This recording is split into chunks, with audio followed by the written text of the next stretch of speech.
Yang paling bermasalah adalah di dalam proses food adalah jenis makanan-makanan yang sifatnya protein hewani yang kemudian diproses jangka panjang, di mana banyak rasa, kemudian banyak juga pengawet, banyak gulanya. Itu yang akhirnya membuat rasanya kok enak ya, karena ada pengawet itu membuat addictive. Dok, emang berapa lama sih tubuh kita itu sebenarnya mengolah dan memproses makanan gitu loh?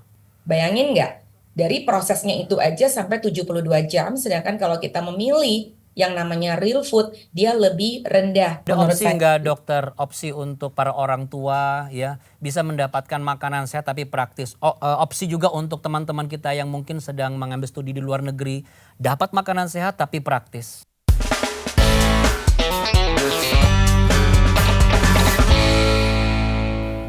Apakah yang Anda makan sehari-hari dapat membunuh Anda? Pertanyaan yang mengejutkan sekaligus menuntut jawaban segera.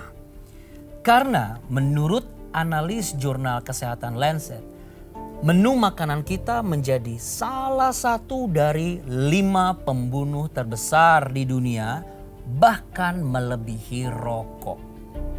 Di era yang serba cepat ini, makanan olahan seringkali menjadi pilihan utama karena kepraktisannya. Namun, pernahkah Anda berhenti sejenak dan bertanya, apa yang sebenarnya terkandung di dalamnya ini? Bahan kimia, pengawet, pewarna, semuanya bercampur menjadi satu sajian gurih dalam genggaman tangan Anda. Hari ini, Dr. Genti, seorang praktisi nutrisi juga owner Life Tree Clinic, akan membantu untuk membongkar bahaya apa saja yang tersembunyi di balik kenikmatan makanan olahan yang mungkin selama ini tidak kita sadari. Dalam 5 menit bersama.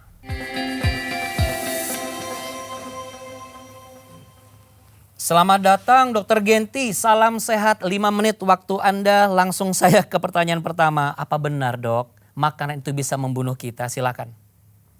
Yes, ada pepatah, food can heal, but also food can kill. Jadi memang makanan itu bisa juga membunuh, tapi makanan juga bisa menyembuhkan.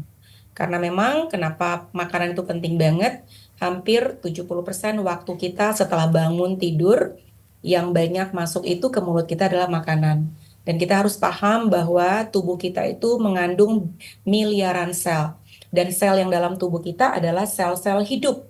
Seyogianya kita memberikan makanan-makanan yang masih baik, makanan yang sifatnya living food, bukan dead food Oke, atau proses. sebentar dokter. Sampai di situ dulu karena begini. Betul yang dokter katakan, kita bangun tidur dan langsung ketemu makanan.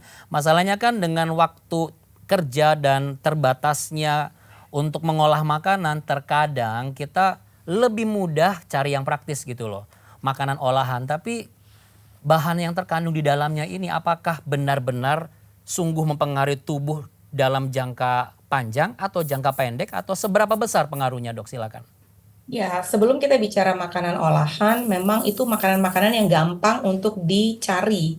Tapi sebenarnya bagi para pemirsa mengerti dulu apa sih perbedaan antara makanan yang processed food ataupun real food. Ya, itu dulu kita Oke, bedakan. baik. Nah, real food ini makanan-makanan yang dia tidak banyak berubah dari wujud aslinya. Dan juga prosesnya sangat minimal sehingga enzim, vitamin, mineral itu masih intak di dalamnya. Itu namanya real food. Contohnya seperti Sedangkan apa dok? Maaf, langsung contohnya seperti apa real food ini? sayur, Oke, sayur, buah, ya. Terus mm-mm. kemudian kalau kita makan daging-dagingan tuh dagingnya Ya, masih utuh. Kayak misalnya ayam yang kita lihat ayam.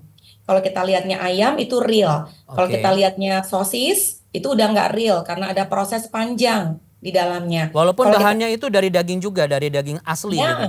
tetap, tapi karena proses yang panjang Mm-mm. dari olahan tersebut, sehingga membutuhkan waktu yang panjang, pemanasan, ada pemanis, pengawet, semuanya, bahkan gula di dalamnya, itu yang membuat kualitas dari makanan-makanan proses ini tidak sebaik makanan yang real. ya. Jadi kalau kita bicara yang tadi realnya kelihatan bentuknya dan minimum proses, sedangkan yang proses food itu panjang prosesnya dan sudah hampir tidak berbentuk lagi dengan yang kita lihat seutuhnya seperti nugget, sosis itu udah nggak real lagi dan kita katakan sebagai proses food. Ya Nah, dokter, yang dokter sebutkan itu adalah makanan kesukaan saya jujur saja, dan juga mungkin banyak orang-orang yang lainnya yang apa ya, tidak sempat nih dok untuk mengolah sendiri gitu.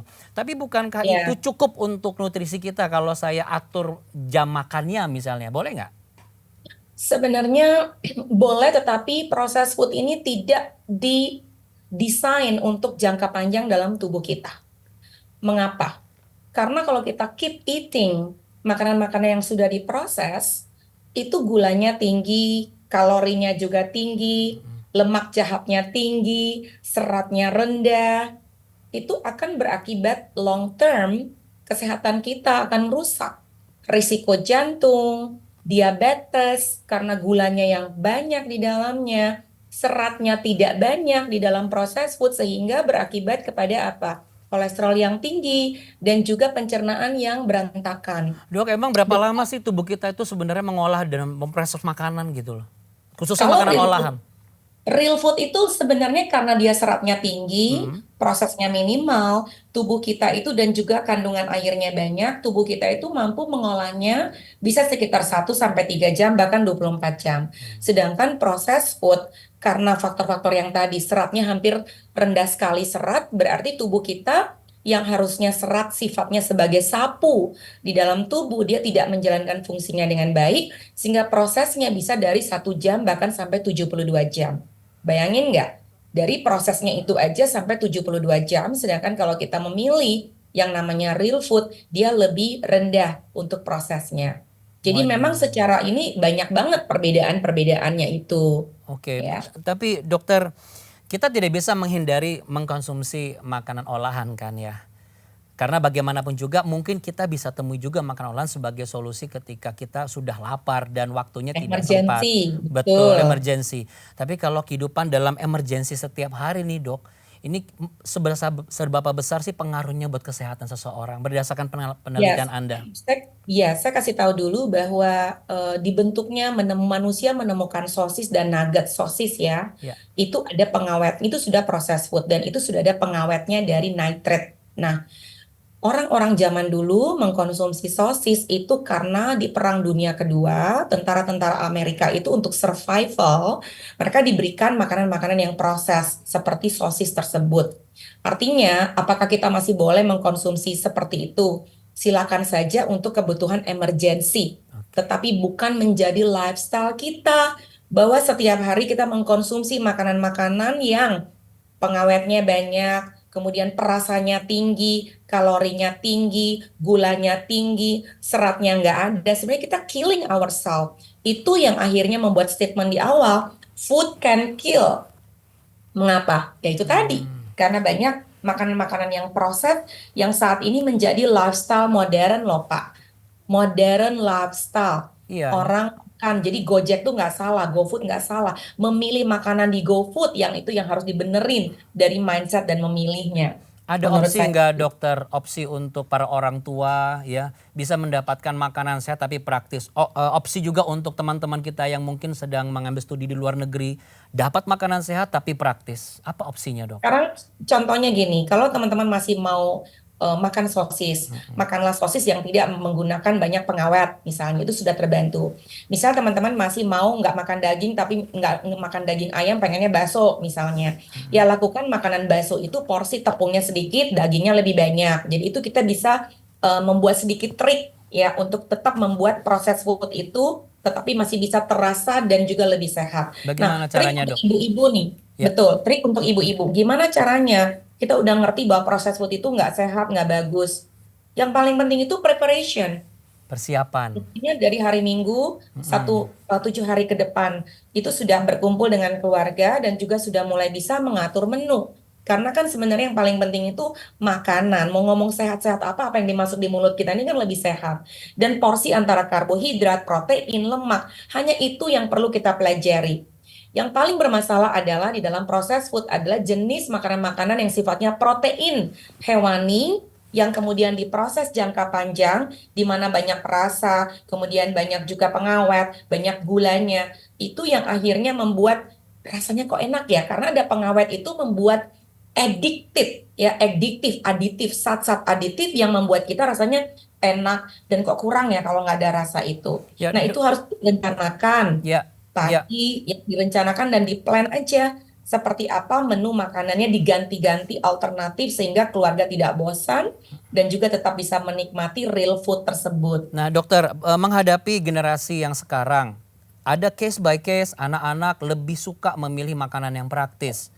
Dan banyak orang tua berpikir, udahlah yang penting kan digoreng di rumah, dimasak di rumah daripada beli di luar. Apakah ini sebuah pemikiran yang tepat atau tetap harus dirubah? Sebenarnya apa dulu yang digoreng? Misalnya yang mereka goreng adalah Yaitu ayam. nugget, sosis, dan segala macam yang Oh, praktis-praktis ini.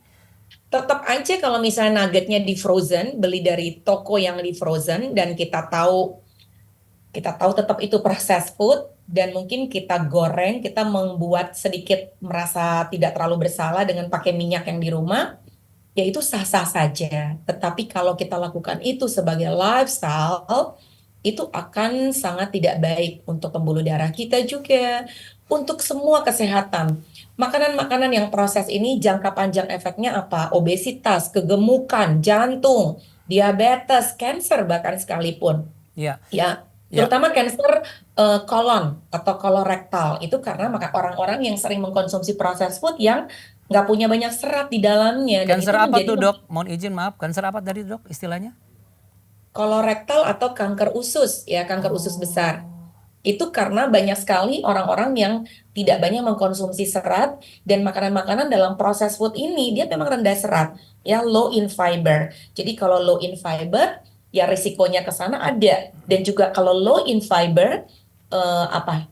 Pencernaannya sering sembelit, iya konstipasi. sulit Dan gitu ya. kalau sudah low in fiber, high in sugar, itu juga secara pencernaan nggak bagus karena dia membunuh bakteri-bakteri baik dalam pencernaan kita dan dia weaken atau dia mensuppress imun sistem Ya, kita juga. ya Jadi dokter baik. Genti. Dokter Genti mohon maaf dokter Genti, waktu kita sangat terbatas sekali tapi saya berharap dokter Genti bisa diundang kembali di episode berikutnya. Namun dokter sebagai power statement Anda untuk konklusi ini silakan apa yang bisa Anda sampaikan kepada para orang tua dan juga anak-anak di generasi sekarang mengenai makanan olahan ini. What we eat is what we are, itu satu. Apa yang kita makan itulah kita. Dan jadikanlah makanan itu menjadi obat kita. Dan biarkanlah obat itu yang menjadi obat-obatan adalah makanan kita tersebut. Sehingga kita bisa lebih bijak di dalam memilih keseharian apa yang kita makan. Ya terima kasih dokter Genti Nanere, seorang owner Life Tree Clean dan juga praktisi nutrisi untuk Cahaya Bagi Negeri. Terima kasih banyak dok, salam sehat. Terima kasih banyak. Salam sehat. God bless you. God bless you too dok.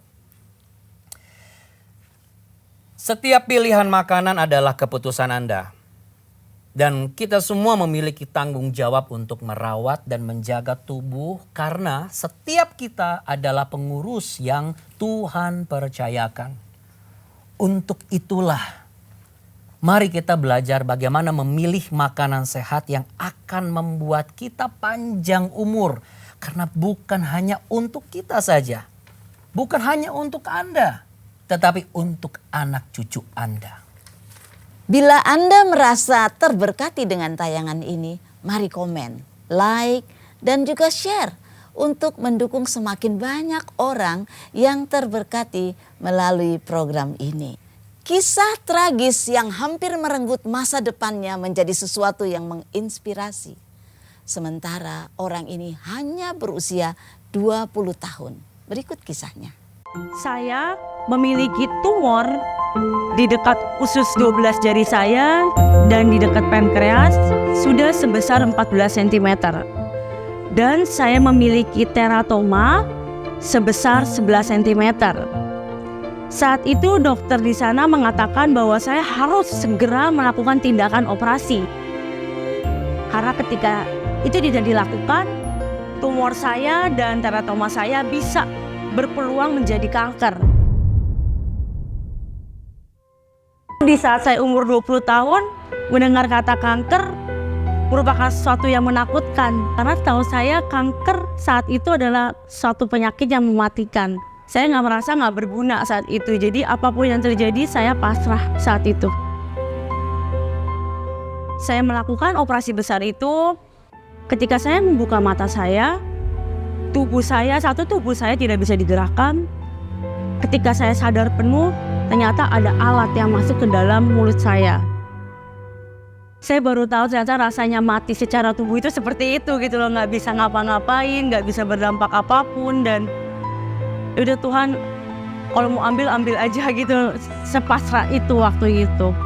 Itu setelah 3 hari, setelah dilihat, observasi semuanya, dan saya kembali ke ruangan biasa. Ketika saya sedang berjalan, melakukan fisioterapi itu, tiba-tiba cairan dari empedu saya, drain empedu saya itu mengeluarkan cairan yang banyak berwarna hitam pekat. Saya lagi opnam di rumah sakit, tiba-tiba di tanggal 16 Oktober 2021, saya dikabarkan bahwa papa saya meninggal. Dan waktu itu saya dijemput dan saya langsung diantarkan ke rumah duka. Di situ aku lihat Dedi gitu, kayak percaya nggak percaya sih sebenarnya. Aku nggak marah sama Tuhan, cuman aku nanya gitu, kenapa ya Tuhan harus Dedi gitu loh, kenapa harus Dedi, kenapa nggak yang lain aja gitu loh, kenapa harus orang yang aku sayang banget gitu. Semenjak itu kayak dunia aku runtuh gitu, kayak aku udah kayak nggak punya kehidupan lagi gitu. Aku aja nggak tahu besok aku harus ngapain. Aku nggak tahu, bener-bener aku nggak tahu hidup untuk apa gitu loh.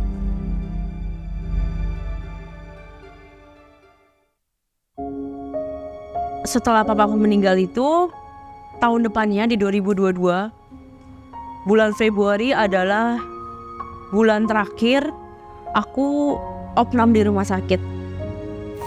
Salah satu teman aku datang ke rumah, dia cuma nanya, kamu dengan kondisi kayak gini, kamu yakin gak kalau kamu masuk surga?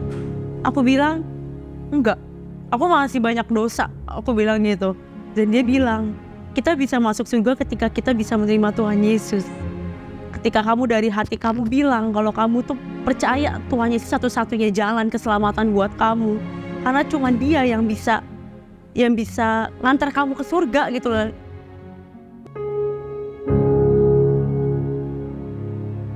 Saat itu waktu aku gereja itu di 4 Juni 2022, dan di bulan Juli itu ada sebuah camp.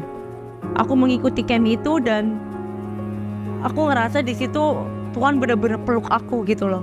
Walaupun nggak terlihat secara fisik, tapi aku ngerasa aku dipeluk sama Tuhan waktu itu. Semua sakit penyakit, semua duka cita, semua apapun yang tidak baik dalam tubuh aku udah ditebus sama Dia di kayu salib 2000 tahun yang lalu. Pulang dari camp itu, aku cek ke dokter, dan dengan dokter yang sama, kata dokternya, saya juga ngelihat kamu lebih sehat. Dia nanya ada keluhan apa, saya juga bilang nggak ada keluhan apapun. Dokter menyimpulkan, ternyata aku sembuh di situ.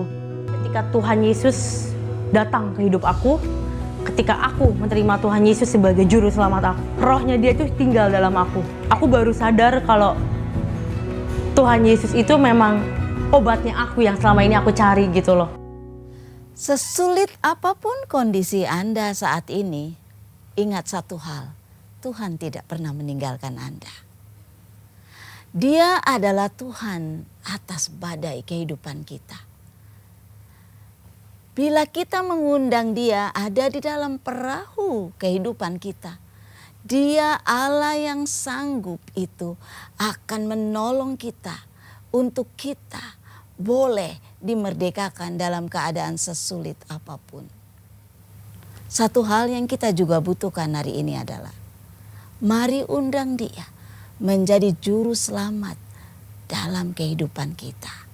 Karena Dia Allah yang akan menyelamatkan kita dari segala hal yang kita hadapi, yang kita bilang tidak mungkin, bagi Dia adalah mungkin. Saat ini, mari kita berdoa undang dia menjadi Tuhan dan Juru Selamat atas hidup kita. Mari kita berdoa.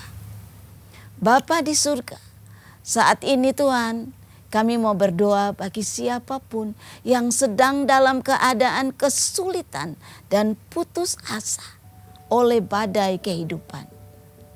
Kami berdoa dalam nama Yesus. Engkau Tuhan yang menyelamatkan mereka. Bagi Anda yang percaya bahwa Tuhan sanggup, mari bersama kita berdoa dan menerima Yesus sebagai Tuhan dan Juru Selamat. Sepakat berdoa, undang dia masuk ke dalam hatimu dan katakan, Tuhan Yesus, aku percaya Engkau Juru Selamatku, Engkau Allah dan Tuhanku yang akan menyelamatkan hidupku dan membuat aku hidup di dalam kemenangan. Engkau yang percaya dan menerima, mujizat terjadi saat ini. Dalam nama Yesus. Amin. Amin. Tahukah Anda, Cahaya Bagi Negeri itu punya pelayanan doa dan konseling yang siap melayani Anda 24 jam non-stop. Bila Anda merasa butuh dukungan doa atau ingin berbagi apa yang Anda rasakan setelah menyaksikan tayangan ini, maka langsung hubungi nomor yang ada di layar Anda. Kami juga rindu untuk Anda membagikan nomor ini kepada saudara atau orang-orang terkasih yang Anda rasa butuh untuk dilayani. Dan kami menunggu Anda. Air bersih adalah sumber kehidupan bagi setiap kita. Bagaimana Cahaya Bagi Negeri bersama Obor Berkat Indonesia dapat menyediakannya? Mari kita saksikan kisah berikut ini. Nama saya Resnita Marbun. Saya tinggal di sebuah rumah beranggota 5 orang, yaitu saya, bapak, dan 3 anak kami. Di daerah kami airnya sangat kotor dan tidak layak dikonsumsi. Jadi untuk kebutuhan sehari-hari air kotor ini harus disaring, tapi hanya bisa digunakan untuk mandi dan mencuci. Kalau untuk makan dan minum harus membeli air di Depok. Karena suami saya sakit, sayalah yang menjadi tulang punggung di keluarga. Saya bekerja di pabrik dan bikin tas ayam. Tetapi semenjak pandemi, ekonomi menurun dan penghasilan saya mengecil. Dulu saja saya kewalahan, apalagi sekarang. Kesulitan yang kami alami dulu harus mengeluarkan uang lebih untuk membeli air. Setelah suami saya tidak bekerja, semaksimal mungkin kami menghemat air. Dulu bahkan air bersih benar-benar habis. Di Depok pun tidak ada. Kami benar-benar bingung dan kewalahan. Pada hari Minggu di gereja saya, gembala sidang mengatakan akan ada sumur air bersih dan semua orang bebas mengambilnya. Saya merasa senang sekali dan sangat bersyukur. Dengan adanya air bersih, uang kami dapat digunakan ke hal-hal yang lain, seperti menabung dan membuka usaha kecil-kecilan. Pesan saya kepada CBN, saya mengucapkan terima kasih kepada CBN yang sudah menyediakan air bersih di daerah kami, dan kiranya CBN dapat menjadi berkat di banyak tempat yang membutuhkan. Amin, terima kasih Bu. Pastinya CBN siap untuk melayani air bersih ya dimanapun daerahnya. Karena saya juga punya pengalaman sulitnya dapat air bersih. Kayak itu luar gimana biasa. tuh Saya ceritanya? setiap hari SMP harus angkat 2 jerigen siang dan juga sore. Setiap hari, kalau enggak saya tuh kekurangan air. Bu. Berapa Dan itu jauh? Jaraknya sekitar 2 sampai 3 kiloan lah. Jauh sekali loh Iya, itu, gitu. lumayan maksudnya. Makanya dengan pelayanan CBN sampai ke pelosok, saya bisa ngerasain mungkin tuh gambarannya seperti itu, cuman sekarang lebih modern, Betul, ya kan? betul. Lebih luar biasa pelayanan Yes. CBN. Dan sekarang kita sedang juga mengembangkan namanya rainwater harvesting system. Jadi bagaimana air hujan itu Ya. dibuat supaya sampai bisa diminum. Layak minum lah. Ya. Ini terobosan yang Luar biasa pelayanan CBN memberikan kayak sumur ya Iya. di seluruh Di pelosok-pelosok seluruh pelosok tanah Indonesia. air. Ya, betul sekali Bu Maria. Itulah sebabnya saat saya bertanya apa saja ya yang dilakukan Cahaya Bagi Negeri, dulu saya pernah punya pertanyaan seperti ini dalam diri saya. Iya. Lalu saya melihat segudang cerita dari keluarga-keluarga yang diberkati melalui pelayanan Cahaya Bagi Negeri. Tapi pertanyaan yang lebih penting sebenarnya untuk ditanyakan dalam diri kita adalah begini. Ada berapa banyak lagi ya sebenarnya keluarga-keluarga yang masih butuh banget bantuan, termasuk bantuan air bersih. Itulah pertanyaan yang terbersit dalam diri saya, dan sejak saat itu saya memutuskan untuk menjadi mitra Cahaya Bagi Negeri. Setelah saya menjadi mitra CBN, saya benar-benar melihat bagaimana pelayanan Cahaya Bagi Negeri itu sungguh nyata kepada setiap pribadi, setiap keluarga, setiap anak-anak yang membutuhkan. Jadi bila saat ini Anda ingin mengambil bagian seperti saya juga dan merasakan suatu perasaan yang gak bisa dilukiskan dengan kata-kata, tapi ini perasaan yang luar biasa untuk mengulurkan tangan Anda. Ini adalah waktu yang terbaik untuk Anda bergabung menjadi mitra kami. Anda cukup kok dengan scan QR yang ada di layar saat ini atau klik link yang ada di deskripsi tayangan ini. Apa yang Anda tabur akan menjadi benih yang memuliakan nama Tuhan dan menjadi cahaya bagi saudara-saudara kita yang membutuhkan.